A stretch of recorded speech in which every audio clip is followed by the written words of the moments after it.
আমরা গুমের পরিবারের লিগ্যাল এইড দেওয়ার জন্য আমার আইন থাক না থাক, আইনকে আমরা ইন্টারপ্রেট করে এক্সপ্যান্ড করে এক্সটেন্ড করে যেভাবে সম্ভব তাদেরকে রিলিফ দেওয়ার চেষ্টা করবে। এটা আমাদের টপ প্রায়োরিটির মধ্যে একটা। আমি যদি ৪৫ লক্ষ মামলাকে ২০ লক্ষে আনতে পারি আগামী ৫ বছরের মধ্যে, আমার ২৫ লক্ষ মামলা কমে গেলে তারপরে প্রকল্পের উপরে আপনাদের নির্ভরশীলতা কমে যাবে।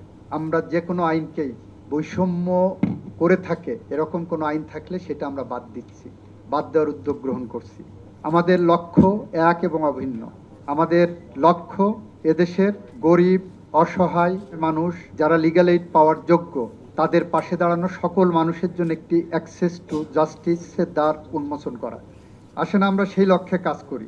এর পাশাপাশি যারা আমাদেরকে আমরা কাজ করছি, আমাদের যে টিমগুলো কাজ করছে তাদের সাথে যারা লিগ্যাল এইড পাচ্ছেন বা যারা মিডিয়েশনের মাধ্যমে জেলা লেভেলে সহায়তা পাচ্ছেন তাদের সাথে পিরিয়ডিক যদি আমরা মিটিং টিটিং করতে পারি জনসচেতনতা তৈরি করার জন্য, সো দ্যাট তারাও যে সোসাইটিতে একটা বার্তা দিতে পারে যে আমি ২০ বছর ধরে মামলায় ঝুলছিলাম, লিগ্যাল এইডের মাধ্যমে আমার ১ মাসে মামলা শেষ হয়ে গেছে।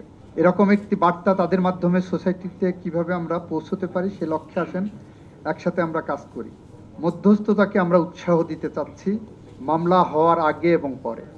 অর্ডারের এগেনস্টে আপিল, রিভিশন, রিভিউ এগুলো ব্রাঞ্চ গজাতে গজাতে ৩টা ৪টা ৫টা মামলা হয়। সেই স্ট্যাটিস্টিক্স করে আমরা আগাতে পারলে আমি বিশ্বাস করি ২ বছরের মধ্যে ড্রাস্টিক্যালি মামলার সংখ্যা কমিয়ে আনা সম্ভব। এবং প্রকল্প পরবর্তী সময়ে কি হবে সেটা আমরা বলেছি যে যদি আপনারা টার্গেট করে আগান, আমি যদি ৪৫ লক্ষ মামলাকে ২০ লক্ষে আনতে পারি আগামী ৫ বছরের মধ্যে, আমার ২৫ লক্ষ মামলা কমে গেলে তারপরে প্রকল্পের উপরে আপনাদের নির্ভরশীলতা কমে যাবে। ইন দি মিন টাইম আমরা যদি এটা দেখাতে পারি যে এটা সাকসেসফুল প্রোগ্রাম, তাহলে সরকার থেকেও যেটা প্রশ্ন আসছে যে এবারের বাজেটে আরও বেশি বরাদ্দের জন্য, এবারে না হলে নেক্সট বাজেটে আমরা চেষ্টা করব আপনাদের স্ট্যাটিস্টিক্স দেখে।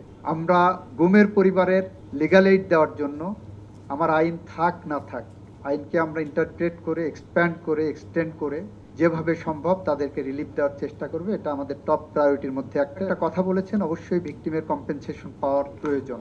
এখন কম্পেনসেশনের ক্ষেত্রে সরকার কতটুকু এটা বহন করবে সরকারের আর্থিক সক্ষমতার উপরে নির্ভর করে।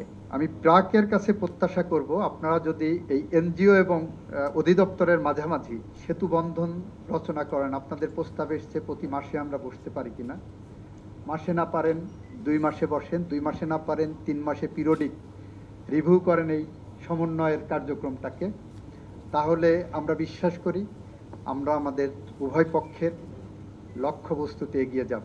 একটা প্রশ্ন আসছে বৈষম্য বিরোধী আইন নিয়ে আমরা কি করতে পারি। বৈষম্য বিরোধী আইনের বিষয়ে আমাদের কথা, আমরা যে কোনো আইনকেই বৈষম্য করে থাকে এরকম কোনো আইন থাকলে সেটা আমরা বাদ দিচ্ছি, বাদ দেওয়ার উদ্যোগ গ্রহণ করছি।